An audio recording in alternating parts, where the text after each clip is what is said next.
Cada dia, en algun hospital de les nostres illes, algú rep una segona oportunitat gràcies a un gest tan senzill com donar. El Banc de Sang i Teixits de les Illes Balears és una institució pública sense ànim de lucre dependent de la Conselleria de Salut del Govern Balear.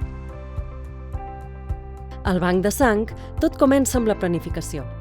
El nostre equip dissenya campanyes que s'adapten a les necessitats reals dels nostres hospitals i centres sanitaris. Ens procurem acostar a les diferents localitats de les 4 illes per facilitar que tota la població tingui accés a la donació de sang. La sang no es pot fabricar. Es necessiten persones solidàries que donin sang amb regularitat. Donar és molt senzill. Cal ser major d'edat, pesar més de 50 quilos i gaudir de bona salut. En arribar a qualsevol punt de donació de les illes, una persona interessada s'ha d'identificar, donar les seves dades personals i fer una entrevista mèdica per garantir que la donació sigui segura tant per la persona que dona com per la persona que rebrà aquesta donació. Existeixen 2 tipus de donació.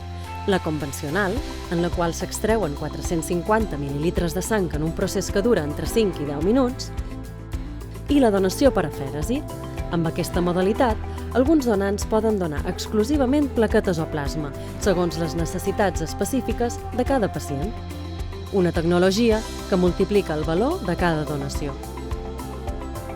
Totes les donacions que es realitzen a les 4 illes es transporten fins a la seu del Banc de Sang, i aquest ofereix els seus serveis als diferents centres hospitalaris i clíniques.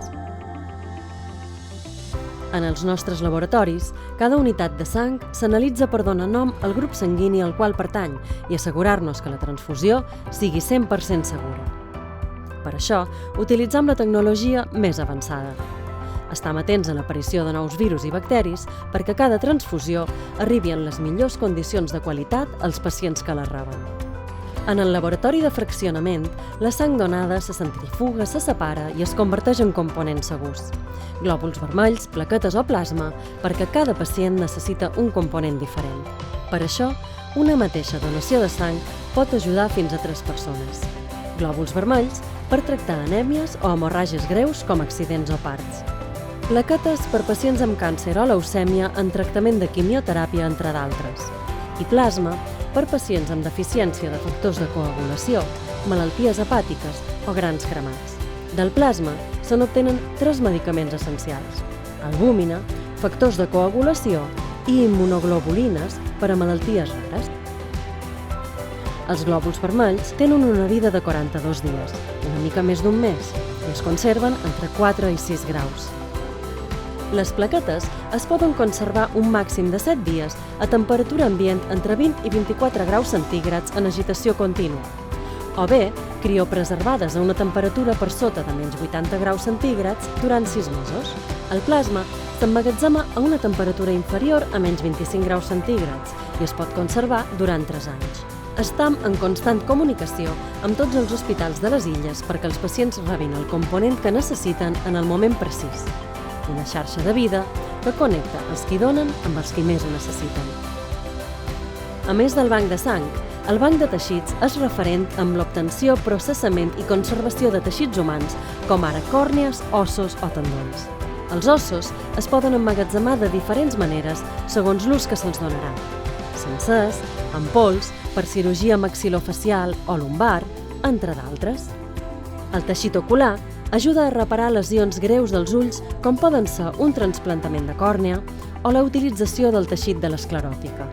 El Banc de Sang i Teixits es dedica també a la recerca i compta amb acords amb institucions com l'IDISBA per avançar en el desenvolupament de nous productes a l'abast de la necessitat dels pacients. El Banc de Teixits disposa de sales blanques de teràpies innovadores que permeten l'avanç en la prevenció i cura de malalties i lesions. El Banc de Llet de les Balears va ser el primer que es va crear a Espanya. Un banc de llet materna és fonamental per alimentar els nadons més vulnerables, els que neixen prematurs o amb baix pes.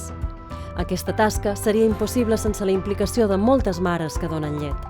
Les mares interessades es posen en contacte amb nosaltres i els facilitam tot el material, els realitzam una analítica i elles ens avisen quan tenen llet per la seva recollida. Una vegada rebem la llet materna, l'analitzam, la processam, la pasteuritzam i la conservam perquè estigui llesta per quan un nadó prematur la necessiti. El Banc de Sang i Teixits de les Illes Balears col·labora amb la Fundació Josep Carreras i és centre de referència en la donació de medul·la òssia a les Balears. Aquí, qualsevol persona interessada pot registrar-se com a possible donant. Darrere de tot això, hi ha una història de generositat i un equip tècnic que assegura la traçabilitat i qualitat del procés. Res d'això seria possible sense les persones que donen amb generositat i sense el treball incansable dels nostres professionals. Gràcies a ells, la sang, els teixits i la llet materna es transformen en salut, esperança i vida. Banc de Sang i Teixits de les Illes Balears. Donar és donar vida i junts ho fem possible.